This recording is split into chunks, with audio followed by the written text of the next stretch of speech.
बच्चों, मैं समाजी विज्ञान आज पढ़ाएंगे। मैं मोहम्मद मुकीम खान आपको समाजी विज्ञान के खंड गा में नागरिक शास्त्र का पहला यूनिट अनेकता में एकता, यूनिटी इन डाइवर्सिटी के बारे में हम आपको बताएंगे कि भारत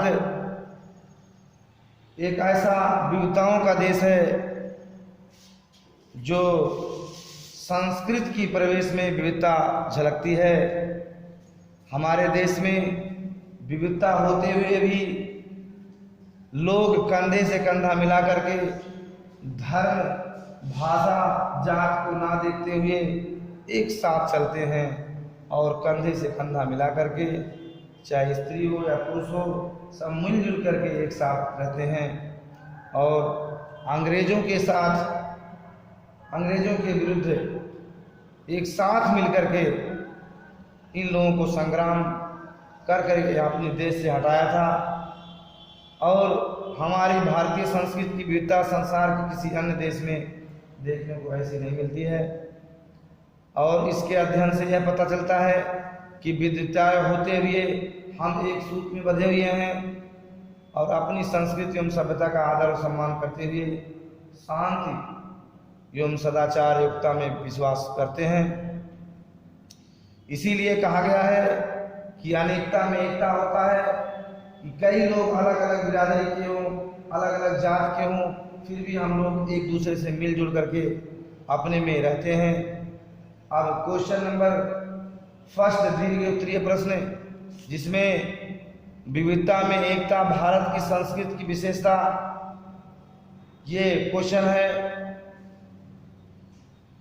अब हम आपको बताएंगे कि भारत में विविधता किस तरीके से समाज में पनपती है, कैसे हमारे भारत में विविधता एक दूसरे के साथ रहते हुए हम आपस में मिलजुल कर रहते हैं। विविधता देश की सुंदरता में चार चांद लगाती है, यानी भोजन, वस्त्र, भाषा, अलग अलग ऐसे विविधताएं हैं जो हमारे देश में पनप चुकी हैं, पनप भी रही हैं। परंतु हम वास्तव में देखा जाए तो हम एक प्रकार की चीज़ें करते हैं। सभी धर्मों के लोग ईश्वर की पूजा और अर्चना करते हैं, पूजा करने के तरीके और पूजा करने का ढंग सब अलग अलग होता है।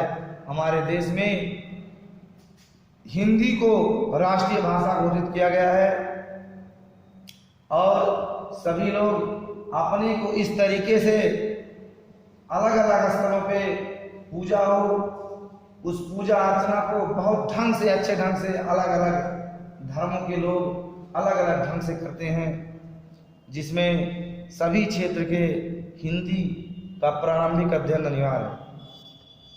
आप जानते हैं इसमें अनेकताएं तमाम तरह की होती हैं, जिसमें भौगोलिक एकता, धार्मिक एकता और सांस्कृतिक एकता और राजनीतिक एकता। और आपको नंबर एक भौगोलिक एकता में आपको हम बताएंगे कि प्राचीन काल से, यानी बहुत समय पहले से भारत एक भौगोलिक इकाई था, देश था।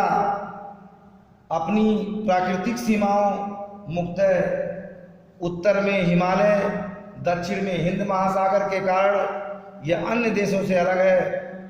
यानी हमारे इस देश में उत्तर में हिमालय और दक्षिण में हिंद महासागर स्थित है। हमारे प्राचीन धार्मिक ग्रंथों में संपूर्ण देश को भारतवर्ष कहा जाता है। दूसरा, धार्मिक एकता। धार्मिक एकता भारत की एक ऐसा देश है जहां बहुत से धर्म बिना किसी द्वेष भाव के आपस में मिलजुल करके यहाँ रहते हैं। यहाँ सभी नागरिक को पूजा करने की पूर्ण रूप से स्वतंत्रता है और उनका मौलिक आधार भी है। और हमारी सरकार, कोई भी सरकार हो, अल्प धर्म के संप्रदाय के लोगों के लिए विशेष अभियान नहीं चलाती है कि उनको दंडित किया जाए, उनको कुछ किया जाए।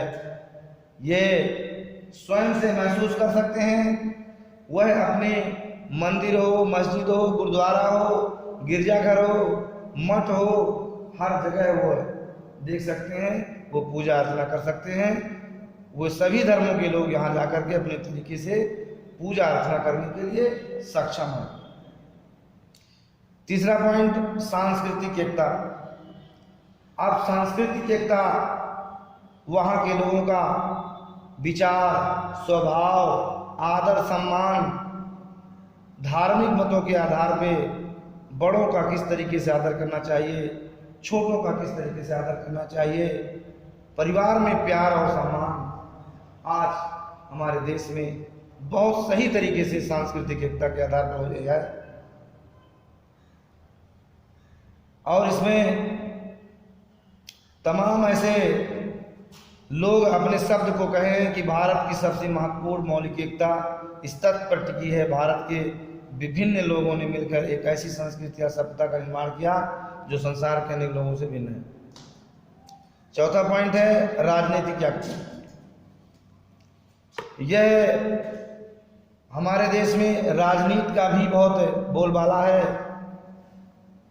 बहुत पहले मुगलों ने, अंग्रेजों ने भारत को इस तरीके से सूत में बांधा था जिससे हमारा देश तबाह और बर्बाद होता जा रहा था। लेकिन स्वतंत्रता पाने के लिए तमाम ऐसे शासक थे जो मुगल को इकट्ठा करते हुए, अपनी साम्राज्य को इकट्ठा रखते हुए हम अपने देश से, हमारे देश से अंग्रेजों को यहाँ से मार भगाया और राजकीय राज्य केंद्र में यह है भारत लीन हो गया, कानून लागू हो गया, संविधान लागू हो गया और संविधान द्वारा सरकार का संचालन, शासन प्रशासन का पूर्ण भारत एकत्रित होकर के स्वतंत्र हो गया। Okay, thanks.